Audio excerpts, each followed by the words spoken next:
Hi, my name's Tracy Pepe. Thanks for joining me on another edition of Filling Your Cup. I'm here today talking about how to use scent in your home in an effective, inexpensive way without using a diffuser. Many times people contact me talking about CPAP machines and humidifiers. Can I just throw some essential oils in it? The answer is no. You will void the warranty and you will probably damage the machine. So I'm going to give you some insight on how to use them because there is a way to use them safely and effectively. If you like the video, please hit below and subscribe to our channel. For those of you who don't know, I have a sister who's bipolar schizophrenic. I'm one of her caregivers. I'm her chief caregiver. And just like you, I get burnt out. I get tired. I get exhausted. Sometimes I'm on the phone with the PSWs or the nurses or the insurance companies, and it's really overwhelming. And I have utilized scent for decades, actually, to help with my care in self-care. So these videos are designed to share my skills and some of the stuff that we're doing, as well as a lot of the research. And do check us out on LinkedIn. We have a group called the Olfactive Group. As well, follow us on Smelling Pink. We have a fantastic newsletter that we do. So over here, you'll see I have a tabletop humidifier, and it's going really nicely. And you never put essential oils, even though you can. I know the machines talk about it right here. You'll see there's an area where you could put the essential oils.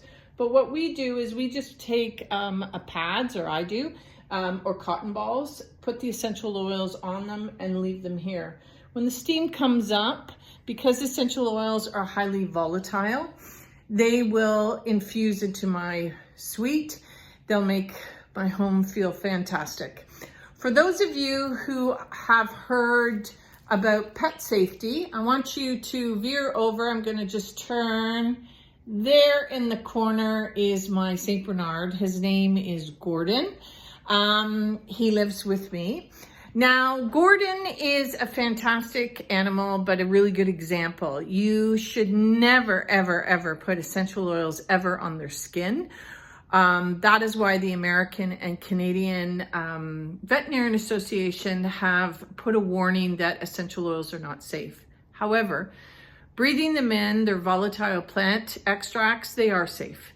If he doesn't like the smell, because his sense of smell is about 800-900 times stronger than mine, he would get up and leave and go to another room. I use this technique to keep my home feeling great. When I would come in from an experience, or if I was overwhelmed or tired, I would sit in my chair, close my eyes and take a few deep breaths. I'm using lemon. Lemon is a stimulant.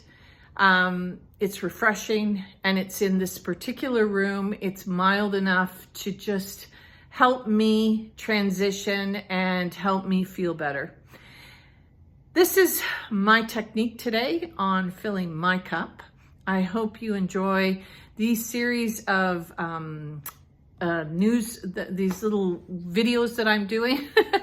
Thanks again. I appreciate it. I'm amateur, but I'm trying to share how to take care of yourself while you're working with mental health and supporting loved people in your life. My name's Tracy Pepe, and thanks again